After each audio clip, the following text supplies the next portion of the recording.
করোনাতে বিদায়ী বছরে বেড়েছে ব্যাংকের পরিচালন মুনাফা, আমদানি রপ্তানি বৃদ্ধি ও নীতি ছাড়ের প্রভাব।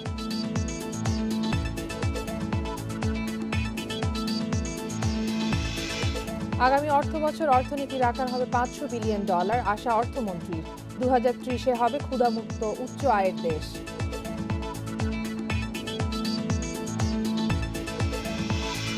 চট্টগ্রাম বন্দরকে গতিশীল করতে 312 কোটি টাকার নতুন 4 প্রকল্প, আঞ্চলিক যোগাযোগের কেন্দ্রে থাকার উদ্যোগ।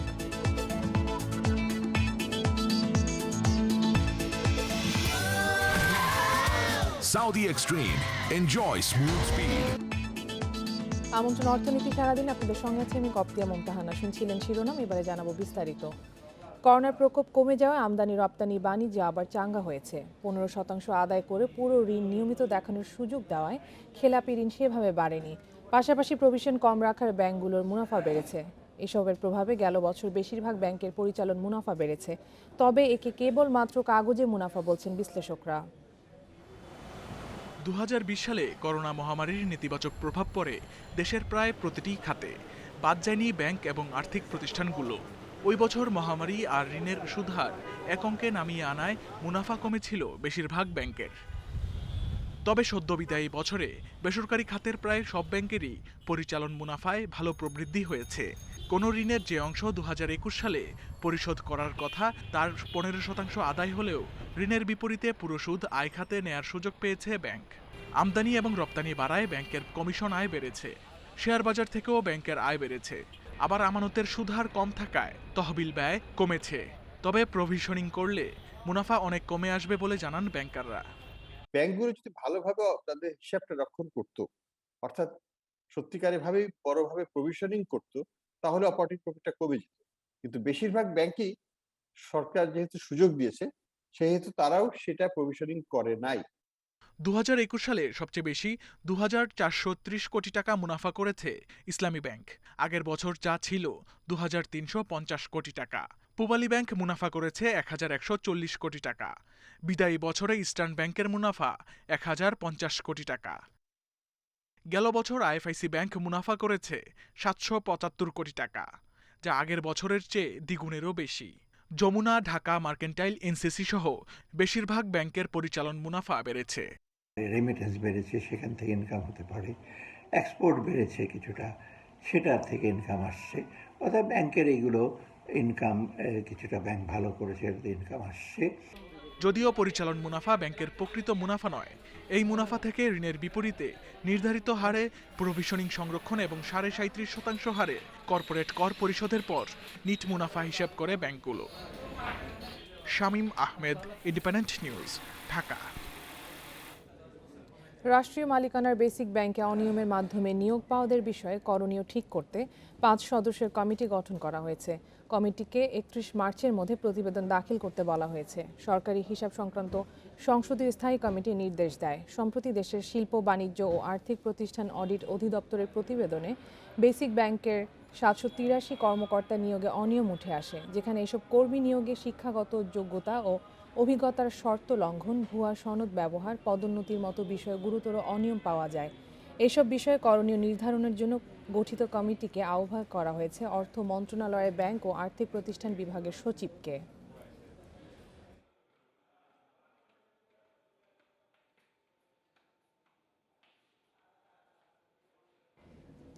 সরকারের উন্নয়নের অর্জন ধরে রেখে 2041 সালের মধ্যে বাংলাদেশকে উন্নত রাষ্ট্রে পরিণত করা হবে বলেছেন প্রধানমন্ত্রী শেখ হাসিনা। চলার পথ যত কঠিন হোক না কেন, যে কোনো মূল্যে জাতির পিতার স্বপ্নের উন্নত দেশ গড়ার এই লক্ষ্য অর্জন করতে হবে বলেন শেখ হাসিনা। দেশের মানুষ ইতিমধ্যেই উন্নয়নশীল দেশের উত্তরণের সুফল পেতে শুরু করেছে বলেন তিনি। সকালে উন্নয়নশীল দেশ উত্তরণে জাতিসংঘের স্বীকৃতি উদযাপনের অনুষ্ঠানে কথা বলেন প্রধানমন্ত্রী। স্বল্পোন্নত দেশ থেকে উন্নয়নশীল দেশে উত্তরণের যোগ্যতা অর্জনে বাংলাদেশ আনুষ্ঠানিক স্বীকৃতি পায় 2021 সালের 24শে নভেম্বর। এ অর্জন উদযাপনে রোববার সকালে রাজধানীর বঙ্গবন্ধু আন্তর্জাতিক সম্মেলন কেন্দ্রে অনুষ্ঠানের আয়োজন করে অর্থ মন্ত্রণালয়। গণভবন থেকে ভার্চুয়ালি যুক্ত হয়ে এ অর্জনের বিভিন্ন বাঁকের কথা তুলে ধরেন প্রধানমন্ত্রী শেখ হাসিনা। 96 সালে সরকার গঠন করার পরই কোন কোন ক্ষেত্রকে সবথেকে গুরুত্ব দিয়ে এগিয়ে যেতে হবে, আমরা সেইভাবে কিছু পদক্ষেপ নিই। নিরক্ষরতামুক্ত বাংলাদেশ গড়ে তোলার পরিকল্পনা নিয়ে বিদ্যুৎ উৎপাদন বাড়ানো, রাস্তাঘাট, পুল ব্রিজ করা, যোগাযোগ ব্যবস্থা উন্নতি করা, বিভিন্ন কর্মসূচি আমরা হাতে নিয়েছিলাম 5টি বছর। উন্নয়নশীল দেশে উত্তরণে জাতিসংঘের স্বীকৃতি অনেক বড় একটি অর্জন বলেন প্রধানমন্ত্রী। তৃণমূল পর্যায় থেকে উন্নয়নের মাধ্যমে দেশকে এগিয়ে নেয়াই সরকারের লক্ষ্য বলেন তিনি। মধ্যম আয়ের দেশ হিসেবে বাংলাদেশকে গড়ে তুলব, সেই প্রেক্ষিত পরিকল্পনা নিয়ে এগিয়েছিলাম। পঞ্চবার্ষিকী পরিকল্পনা করে তা বাস্তবায়ন করেছি। জাতিসংঘ ঘোষিত এমডিজি আমরা বাস্তবায়ন করেছি, এসডিজি আমরা বাস্তবায়ন করে যাচ্ছি। আমাদের লক্ষ্য 41 সালের মধ্যে বাংলাদেশ হবে বিশ্বে উন্নত সমৃদ্ধ বাংলাদেশ। আর সেই দেশের উন্নয়নের পথে কোনো প্রতিবন্ধকতাতেই ভীত নন, দৃঢ় উচ্চারণ শেখ হাসিনার। চলার পথ যত কণ্টকাকীর্ণ হোক, যত রক্তক্ষরণ হোক, সব পদদলিত করে বাংলাদেশের জনগণের ভাগ্য পরিবর্তনে এগিয়ে যাব, এটাই হচ্ছে আমার প্রতিজ্ঞা। শাহাদাত স্বপন, ইন্ডিপেন্ডেন্ট নিউজ, ঢাকা।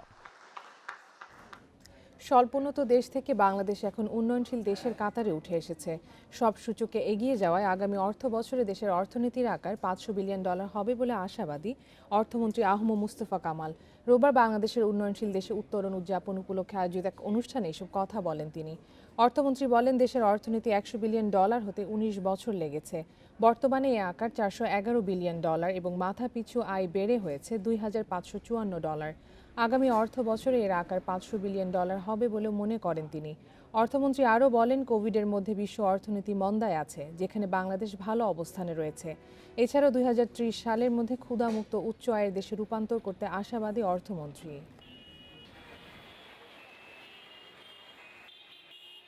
মাত্র গত 12 বছরে আপনার দূরদর্শী পরিকল্পনা ও তার সঠিক বাস্তবায়নের কারণে আমাদের অর্থনীতির আকার 4 গুণ বৃদ্ধি পেয়ে $100 বিলিয়ন থেকে $411 বিলিয়ন স্পর্শ করেছে। এবং আমরা বিশ্বাস করি আগামী অর্থ বছরেই ইনশাআল্লাহ তা $500 বিলিয়ন অতিক্রম করবে। চট্টগ্রাম বন্দরে উদ্বোধন করা হয়েছে 312 কোটি টাকার সার্ভিস জেটি, ওভারফ্লো ইয়ার্ড সহ 4টি প্রকল্প। সকালে এসব প্রকল্প উদ্বোধন করেন নৌ প্রতিমন্ত্রী খালিদ মাহমুদ চৌধুরী। এর ফলে বন্দরের গতিশীলতা আরও বাড়বে বলে মনে করছেন সংশ্লিষ্টরা। চট্টগ্রাম বন্দরের সেবা নির্বিঘ্ন রাখতে ব্যবহৃত টাগবোট, ড্রেজার, পাইলট বোট সহ নিজস্ব নৌবহরের সার্ভিস জাহাজগুলোর রক্ষণাবেক্ষণে এতদিন কোনো আলাদা জেটি ছিল না। তবে গত 1.5 দশকে বন্দরের কার্যক্রমের গতি বৃদ্ধি এবং কক্সবাজারের মাতারবাড়িতে বন্দর সম্প্রসারণের প্রেক্ষাপটে এবার বন্দরে আলাদা সার্ভিস জেটি নির্মাণ করেছে কর্তৃপক্ষ। রোববার সার্ভিস জেটির পাশাপাশি বন্দরের আরও 3টি উন্নয়ন প্রকল্প উদ্বোধন করা হয়। এর মধ্যে নতুন ওভারফ্লো ইয়ার্ডে বাড়তি 4000 টিউস কন্টেইনার রাখার সুযোগ পাচ্ছে বন্দর। এছাড়া বন্দরের বহরে যুক্ত হয়েছে একটি নতুন টাগবোট, তৈরি হয়েছে দৃষ্টিনন্দন সুইমিং পুল। কর্তৃপক্ষ বলছে, করোনার সময় বিশ্বের সবকিছু বন্ধ থাকলেও চমক দেখিয়েছে চট্টগ্রাম বন্দর। সারা বিশ্বে যেখানে পণ্য পরিবহন বন্ধ হয়ে গেছিল, সেখানে চট্টগ্রাম বন্দর কর্তৃপক্ষ তাদের অপারেশনাল কার্যক্রম সমুন্নত রেখেছিল এবং আমাদের কখনোই আমাদের কোনো কন্টেইনার জট হয় নাই, জাহাজ জট হয় নাই, আমাদের ইয়ার্ডের কোনো সমস্যা ছিল না। উদ্বোধনী অনুষ্ঠানে নৌ প্রতিমন্ত্রী বলেন, চট্টগ্রাম বন্দর এখন শুধু দেশের জন্য নয়, বরং এই অঞ্চলের বাণিজ্যিক যোগাযোগের কেন্দ্র হতে চায়। আমরা শুধু জাতীয় পর্যায়ে নয়, চট্টগ্রাম বন্দর রিজনাল কানেক্টিভিটিতে, ম্যারিটাইম কানেক্টিভিটিতে নেতৃত্ব দিবে, সেইভাবে আমাদেরকে প্রস্তুত হতে হবে।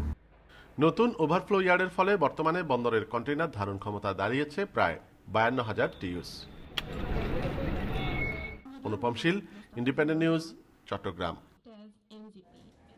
হেরোইন, ইয়াবাসহ ভয়ঙ্কর মাদকের বিস্তার ঠেকাতে আইনের অনুমোদিত মদের ব্যবসা সহজ করার গ্রহণযোগ্য উপায় খুঁজছে স্বরাষ্ট্র মন্ত্রণালয়। এরই মধ্যে কাজ শুরু করেছে মাদকদ্রব্য নিয়ন্ত্রণ অধিদপ্তর। কর্মকর্তাদের সঙ্গে কথা বলে এসব বিষয় জানা গেছে। তারা বলছেন, আইন সংশোধন বা অন্য কোনো উপায়ে তা করা যায় কিনা খতিয়ে দেখা হচ্ছে। 2018 সালের আইন অনুযায়ী মাদক 2 ধরনের, নিষিদ্ধ ও নিয়ন্ত্রিত। ইয়াবা, হেরোইন, আইস, এলএসডির মতো মাদক নিষিদ্ধ। এসব সেবন, বহন ও বিক্রি দণ্ডনীয় অপরাধ।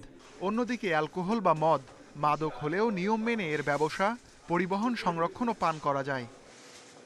মদকে মাদকের তালিকায় রাখায় ব্যবসা বিঘ্নের দাবিতে সম্প্রতি হাইকোর্টে রিট করেন এক ব্যবসায়ী। পরে রুল জারি করে এ প্রশ্নে সরকারের ব্যাখ্যা চায় আদালত। রিটকারী আইনজীবী বলছেন, মদ মাদকের তালিকায় থাকায় একে নিষিদ্ধ পণ্য হিসেবে বিবেচনা করে আইনশৃঙ্খলা বাহিনী। নিষিদ্ধ ও নিয়ন্ত্রিত পণ্যের একই আইনের অধীনে থাকাকে আইনি দুর্বলতাও মনে করেন তিনি। সেখানে একটা রেস্ট্রিক্টেড আইটেম যেটা আনা যাচ্ছে, আমদানি করা যাচ্ছে, রপ্তানি করা যাচ্ছে, বাজারজাত করা যাচ্ছে, তার সাথে নিষিদ্ধ একটা পণ্যের যখন সংমিশ্রণ হয়ে যাচ্ছে, তখন যারা এই বিষয়ে ব্যবসা করেন তাদের ব্যবসাটা ক্ষতিগ্রস্ত হচ্ছে। ব্যবসায়িক দৃষ্টিতে, আইনের দৃষ্টিতে এখানেই হচ্ছে সাটল ডিফারেন্স। উচ্চ আদালতের রুলের পর মন্ত্রণালয়ের নির্দেশনায় আইন, ব্যবসা ও দেশের স্বার্থ গুরুত্ব দিয়ে কার্যবিবরণী তৈরি করছে অধিদপ্তর। স্বরাষ্ট্রমন্ত্রী বলছেন, আলোচনার মাধ্যমেই এ প্রশ্নে সিদ্ধান্ত নেওয়া হবে। সবগুলিকে আমরা মাদক বলেই আমরা চিহ্নিত করছি। তো এই লিকারকে কিভাবে আলাদাভাবে দেখা যায় সেটা নিয়ে আমরা আবারও বিস্তারিত আলোচনার মাধ্যমে এটা সিদ্ধান্ত নেব। মাদকদ্রব্য নিয়ন্ত্রণ আইনে দুর্বলতা দেখছেন বিশ্লেষকেরাও। তাদের মতে অর্থনীতি, কূটনীতি সহ নানা কারণে নিষিদ্ধ করা হয়নি অ্যালকোহল জাতীয় পণ্য। হ্যারাসমেন্টের বিষয়গুলো আমরা এর আগে জাতীয় পত্রপত্রিকায় আমরা দেখেছি এবং এই আইনের একটা বড় ধরনের ফাঁক রয়েছে। এই জায়গাটাতে একটা সেপারেশন হওয়া উচিত এবং এটাকে আমরা কেন একটা ড্রাগ হিসাবে আমরা বিবেচনা করছি না বা এটাকে বিবেচনা করছি সেটার একটা স্পষ্ট ব্যাখ্যা থাকা উচিত। অতিরিক্ত মদপান স্বাস্থ্যের জন্য ক্ষতিকর, তাই একে পুরোপুরি উন্মুক্ত না করে নিয়ন্ত্রণের পক্ষে বিশ্লেষকেরা। এক্ষেত্রে মধ্যপ্রাচ্যের দেশগুলোতে থাকা রীতি অনুসরণের পরামর্শ তাদের। Ruhul Amin, independent news, Dhaka. অর্থনীতির সারাদিন একটি বিরতি নিচ্ছি, আমাদের সাথেই থাকুন। বিরতির পর আবার আমন্ত্রণ অর্থনীতি সারাদিনে। Bonil optimized technology, our high quality fabric, comfy mattress. Dhaka আন্তর্জাতিক বাণিজ্য মেলার দ্বিতীয় দিন আজ। মেলার আরো খবর জানাতে পূর্বাচল থেকে যোগ দিচ্ছেন সহকর্মী আইরিন খাতুন। আইরিন, আমাদের জানাবেন যে আজ মেলা কেমন জমে উঠেছে এবং ক্রেতা দর্শনার্থীদের উপস্থিতি কেমন দেখছেন। আরেকটি বিষয় জানতে চাবো যে সব স্টল কি প্রস্তুত হয়েছে কিনা।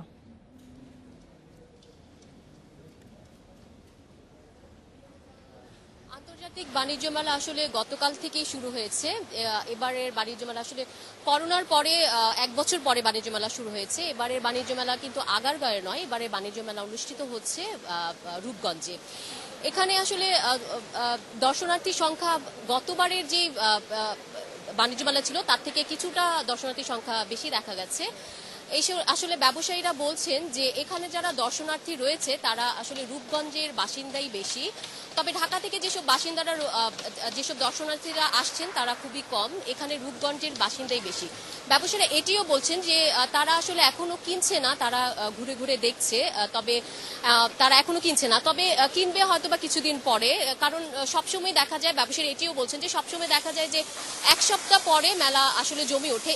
এবারও তারা আশা করছেন যে 1 সপ্তাহ পরে মেলা জমে উঠবে। সেই সময়ে যে ঢাকার দর্শনার্থী রয়েছে তারাও আসবে এবং পুরোদমে মেলা জমে উঠবে এবং কেনাকাটাও শুরু হবে। সেই সময় যে রূপগঞ্জের বাসিন্দা রয়েছে তারাও কেনাকাটা করবেন। আরেকটি ব্যাপার আমরা এখানে যেটি দেখেছি সেটি হচ্ছে যে এখনো অনেক স্টল এবং প্যাভিলিয়ন রয়েছে যেটি এখনো সম্পূর্ণ হয়নি। এরকম প্যাভিলিয়ন এবং স্টল রয়েছে, 30% প্যাভিলিয়ন এবং স্টল রয়েছে যেগুলো এখনো সম্পূর্ণরূপে এগুলি এখনো মানে তৈরি করা হয়নি। তো দেখা গেছে যে এই কারণে হয়তো বা এখনো বাণিজ্য মেলাটা জমে ওঠেনি। আর যেহেতু প্রথম মাত্র শুরু হয়েছে, দ্বিতীয় দিন গত বছরের তুলনায় আসলে দর্শনার্থী সংখ্যা বেশি বা একটু জমজমাট, কিন্তু দ্বিতীয় দিনের তুলনায় সেই হিসেবে বেশি। কিন্তু দেখা গেছে যে আসলে প্যাভিলিয়ন এবং স্টলের এখনো এভাবে নির্মাণ কাজ শেষ হয়নি বলে সেই ক্ষেত্রে হয়তো বা এখনো পুরোপুরি জমে ওঠেনি। এখানে আমরা যেটি দেখতে পেরেছি সেটি হচ্ছে যে প্রবেশমুখী আমরা এখানে দেখতে পেরেছি তথ্য কেন্দ্র রয়েছে এবং সার্বক্ষণিক যেই আইন শৃঙ্খলা বাহিনী নজরদারিও রয়েছে। এখানে আরও যেটি রয়েছে সেটি হচ্ছে যে মুজিব কর্নারও আমরা এখানে দেখতে পেরেছি। বাচ্চাদের খেলার জায়গা এখনো তৈরি করা না হলেও বাচ্চাদের খেলার একটি বিশেষ জায়গাও এখানে তৈরি করা হবে। তবে দর্শনার্থীদের সাথে কথা বলে যেটি দেখা গেছে যে দর্শনার্থীরা আগে যে বাণিজ্য মেলা রয়েছে সেটি থেকে আসলে এখানে পরিবেশ তারা অনেক ভালো বলছেন যে এখানে পরিবেশ ভালো, অনেকটা ধুলাবালি নেই, বাতাসটাও আসলে কম। সবসময় আসলে বাণিজ্য মেলা তো যেহেতু শীতের সময়ই বাণিজ্য মেলাটা শুরু হয়, সেখানে বাণিজ্য মেলায় বাতাসও অনেক বেশি থাকে, সেক্ষেত্রে কম। তো সব মিলে তারা এখানে পরিবেশটাও খুব বেশি পছন্দ করেছেন এবং তারা এটিও বলছেন যে এখন আসলে দেখতে এলেও যে আগামীতে তারা আসলে কেনাকাটা করবেন। তবে আরেকটি ব্যাপার তারা বলছেন যে এখানের যে স্টল এবং প্যাভিলিয়ন রয়েছে, সেখানে যে পণ্য রয়েছে সেখানে দাম আসলে একটু বেশি। তবে অভিযোগ করার জন্য কিন্তু এখানে ভোক্তা অধিকার সংরক্ষণ অধিদপ্তরের যে অভিযোগ কেন্দ্র সেটিও এখানে রয়েছে। তো সব মিলিয়ে দেখা গেছে যে দর্শনার্থীও তারাও ভালো বলছেন, পরিবেশও ভালো বলছেন এবং তাদের উপস্থিতিও গতবারের তুলনায় অনেকটা বাণিজ্য বেশি। মেলার খবর জানাচ্ছিলেন সহকর্মী আইরিন খাতুন। চলে যাব পরের খবরে। রমজান মাসে ডায়াবেটিসের রোগী যেন সুস্থ থাকে, রোজা রাখতে পারে, সেই লক্ষ্যে রমজানে ডায়াবেটিস ব্যবস্থাপনার শীর্ষক প্রকল্প হাতে নিয়েছে বাংলাদেশ এন্ডোক্রাইন সোসাইটি BES এবং সানোফি বাংলাদেশ লিমিটেড। রোববার রাজধানীর একটি হোটেলে এক সেমিনার শেষে সংবাদ সম্মেলনে জানানো হয়, এই প্রকল্পের আওতায় রমজান মাসে 3 শতাধিক চিকিৎসক প্রায় 25,000 ডায়াবেটিস রোগীর উপর জরিপ চালাবে। রক্তের শর্করা পর্যবেক্ষণ সহ নানা পরামর্শ দেওয়া হবে তাদের। চিকিৎসকরা জানান, ডায়াবেটিস নিয়ন্ত্রণে শুধু ওষুধ নয়, দৈনন্দিন জীবন ব্যবস্থায় পরিবর্তন প্রয়োজন। সংবাদ সম্মেলনে সানোফি বাংলাদেশের পক্ষ থেকে জানানো হয়, কম খরচে ডায়াবেটিসের নতুন ওষুধ প্রাপ্তিতে কাজ করছেন তারা। কিভাবে ওষুধপত্র আমরা পরিবর্তন করতে, আপনি নিজে নিজে করতে পারেন, সেলফ অ্যাডজাস্টমেন্ট, সেটাকে শিখিয়ে দেওয়া। এই জিনিসগুলো আমরা শিখে দিতে পারি, তাহলে আমরা এই ঝুঁকিগুলো থেকে আমরা কিন্তু রোগীকে রক্ষা করতে পারবো। ভবিষ্যতের সকল সানোফির ডায়াবেটিস সলিউশন যেগুলো আবিষ্কার হবে, সব সানোফি বাংলাদেশের মাধ্যমে আমরা পাবো, আমাদের দেশের লোকেরা পাবে। যুক্তরাষ্ট্রে একদিনে 2,500-এর বেশি ফ্লাইট বাতিল হয়েছে। ক্রিসমাস মৌসুমে দেশটিতে এটি একদিনে সর্বোচ্চ সংখ্যক ফ্লাইট বাতিলের রেকর্ড। অমিক্রন সংক্রমণ রোধ এবং তুষারপাত সহ দুর্যোগপূর্ণ আবহাওয়ার কারণে এসব ফ্লাইট বাতিল হয়েছে। অমিক্রন নিষেধাজ্ঞা জারি হওয়ায় শনিবার সারা বিশ্বে প্রায় 4,500 ফ্লাইট বাতিল হয়। এর মধ্যে শুধু যুক্তরাষ্ট্রে বাতিল হয় 2,500 ফ্লাইট। প্রবল তুষারপাতের কারণে বরফের নিচে ঢেকে গেছে যুক্তরাষ্ট্রের মধ্যাঞ্চলের বেশ কয়েকটি বিমানবন্দর। 24 ডিসেম্বর থেকে শুরু হয়ে এক সপ্তাহে দেশটির অন্তত 12,000 ফ্লাইট বাতিল করা হয়।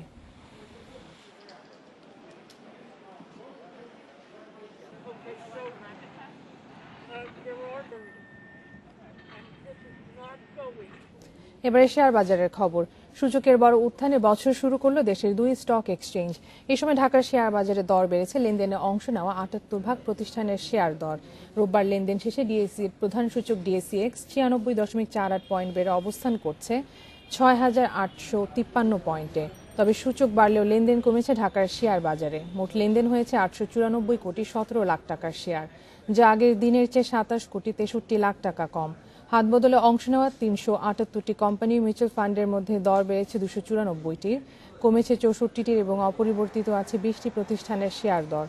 অন্যদিকে চট্টগ্রাম স্টক এক্সচেঞ্জের সার্বিক সূচক বেড়েছে 388 পয়েন্ট। লেনদেন হয়েছে 27 কোটি 14 লাখ টাকার শেয়ার।